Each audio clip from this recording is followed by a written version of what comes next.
O porta-voz da Casa Branca insultou um repórter mencionando sua mãe. Fatos antes inimagináveis ocorrem hoje nos Estados Unidos da América. Hoje vamos dar uma olhada nisso. Vamos ver agora mesmo. Karoline Leavitt, porta-voz da Casa Branca, divulgou em 20 de outubro mensagens com S.V. Date, repórter do Huffington Post. O repórter Date enviou uma mensagem para a porta-voz Karoline perguntando se o presidente Trump sabia da importância de Budapeste, depois que Trump anunciou que se encontraria com o presidente russo Putin em Budapeste, Hungria, após uma ligação telefônica. Também perguntou se Trump pensou por que a Ucrânia se oporia ao local e quem sugeriu Budapeste.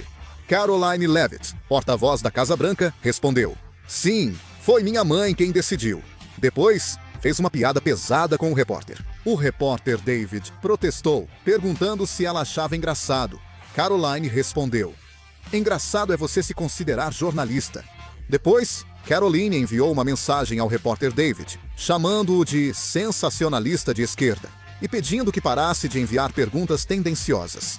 Isso não foi só um meme em comunidades, mas faz parte das mensagens trocadas entre Karoline, porta-voz da Casa Branca, e o repórter David, que vieram a público.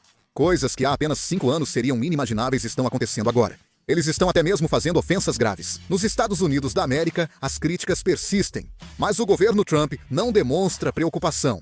O repórter Date foi insultado gravemente no dia 16 e novamente no dia 20 pelo porta-voz do Departamento de Guerra dos Estados Unidos da América, o repórter Date.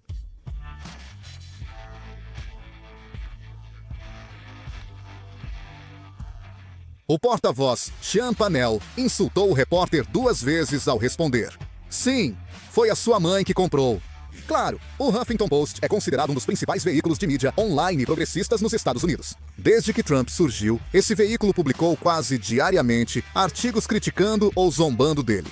Colunas chamaram Trump de ditador moderno, mas foram criticadas por serem ataques emocionais e excederem o papel crítico da imprensa. O Huffington Post foi criticado por citar reportagens de outros veículos e ser visto mais como curador de notícias do que mídia. Por isso, os conservadores não confiavam no Huffington Post e os apoiadores de Trump o chamavam de fábrica de notícias falsas, demonstrando hostilidade. Mesmo com críticas à imprensa, não havia razão para o porta-voz do presidente usar palavras tão ofensivas.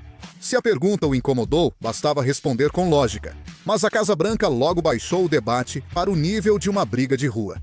Por isso, este caso está sendo encarado como algo que vai além de uma questão de viés político, e muitos cidadãos nos Estados Unidos estão reagindo dizendo que, por mais que seja assim, isso já é demais. No fim, essa polêmica vai além de Trump e imprensa, simbolizando a queda do nível e da dignidade dos discursos públicos e da política. Recentemente, o governo dos Estados Unidos tem mostrado sinais de tentar controlar a imprensa. Peter Wegel-Zezio, ex-secretário de guerra dos Estados Unidos, exigiu que o grupo de jornalistas do Departamento de Guerra assinasse um compromisso, sugerindo que as reportagens sobre o governo aprovado pelos Estados Unidos da América fossem feitas no dia 13 de outubro, horário local.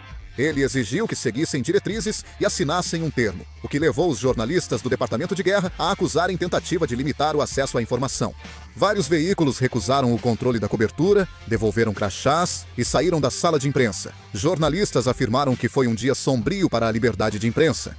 Não foram apenas os veículos de comunicação progressistas que recusaram a exigência do termo de compromisso e se retiraram, mas também os veículos conservadores fizeram o mesmo. Fox News, Newsmax e The Washington Times também rejeitaram o termo. Até 14 de outubro, só a One American News, mídia pró-Trump, declarou que assinaria o termo de compromisso. Diante dessa reação dos repórteres, Sean Parnell, porta-voz do Departamento de Guerra, afirmou em comunicado que as diretrizes fornecidas à imprensa credenciada apenas reafirmam os mesmos padrões já aplicados em todas as outras bases militares dos Estados Unidos. Ele destacou que essas orientações são básicas e de bom senso, visando proteger informações sensíveis, garantir a segurança nacional e proteger todos que trabalham no Departamento de Guerra. Após isso, o Departamento de Guerra reforçou o controle sobre seus funcionários internos.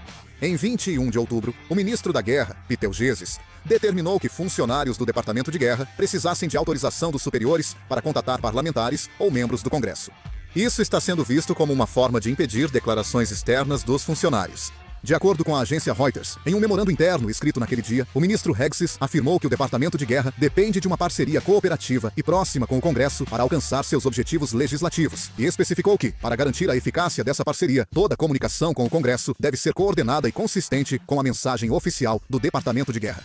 À primeira vista, parece um documento administrativo que enfatiza a consistência da comunicação dentro da organização, mas análises apontam que, por trás disso, há uma intenção clara de controle por parte do governo. Sean Parnell, porta-voz do Departamento de Guerra, esclareceu que a medida visa apenas revisar procedimentos internos e não busca limitar como ou para quem o Congresso recebe informações. No entanto, funcionários internos do Departamento de Guerra e membros da imprensa estão interpretando de maneira completamente diferente.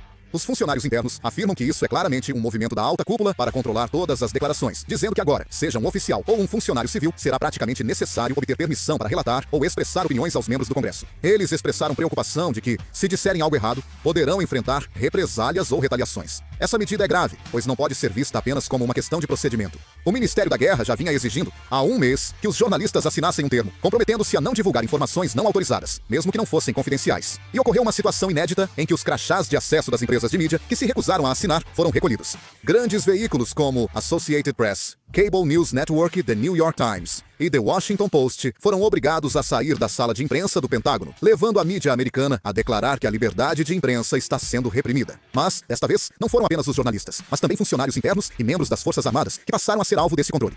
Um especialista militar americano apontou que o governo de Donald Trump tentar reprimir não só a imprensa, mas também as declarações de funcionários internos é um sinal extremamente perigoso em um país democrático. Ele destacou que funcionários do Departamento de Guerra relatar questões a parlamentares é protegido por lei e exigir aprovação prévia parece tentativa do executivo de enfraquecer o papel fiscalizador do legislativo. Com essas medidas, o governo em Washington está sendo duramente criticado, pois acredita-se que o governo de Donald Trump está reforçando o controle militar letal para construir uma rede de bloqueio da imprensa dentro do próprio executivo. Após polêmica iniciada pelo comentário da porta-voz da Casa Branca, Niama, a opinião pública afirma que o governo dos Estados Unidos da América bloqueia críticas, pois o Departamento de Guerra estaria silenciando funcionários. Vou trazer notícias dos Estados Unidos da América. O shutdown do governo já dura mais de 20 dias. A diferença de opiniões entre o Partido Republicano e o Partido Democrata está muito grande. Os democratas continuam exigindo a aprovação do orçamento do Democrata Kerry, enquanto os republicanos estão rejeitando isso.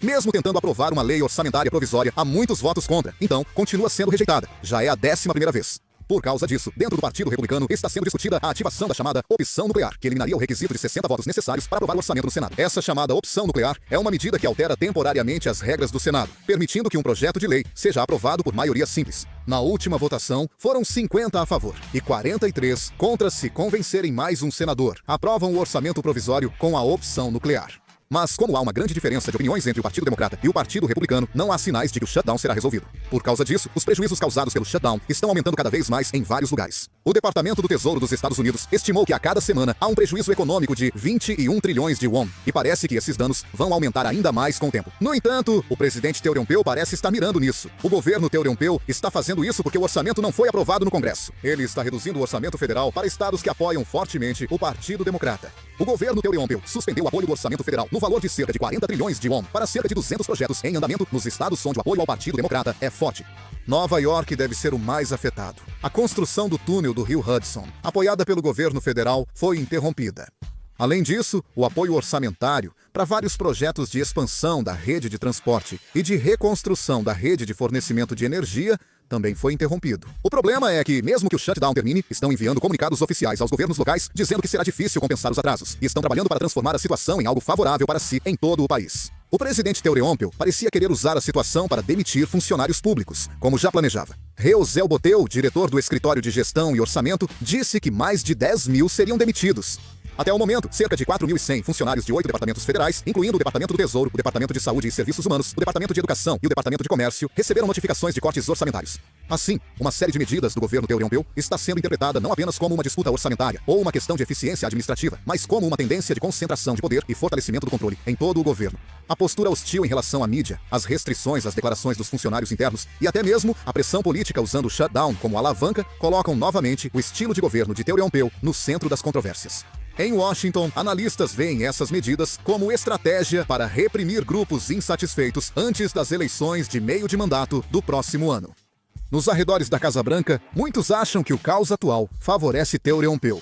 No final das contas, não é exagero dizer que os Estados Unidos atualmente não estão apenas em um estado de paralisia administrativa, mas também em um shutdown político, com a tensão extremamente elevada em toda a política, mídia e administração. A situação atual dos Estados Unidos não parece nada parecida com o passado. O que vocês acham da situação atual? Por favor, deixem seus comentários também. Por hoje é isso. Vou encerrar o vídeo. Muito obrigado.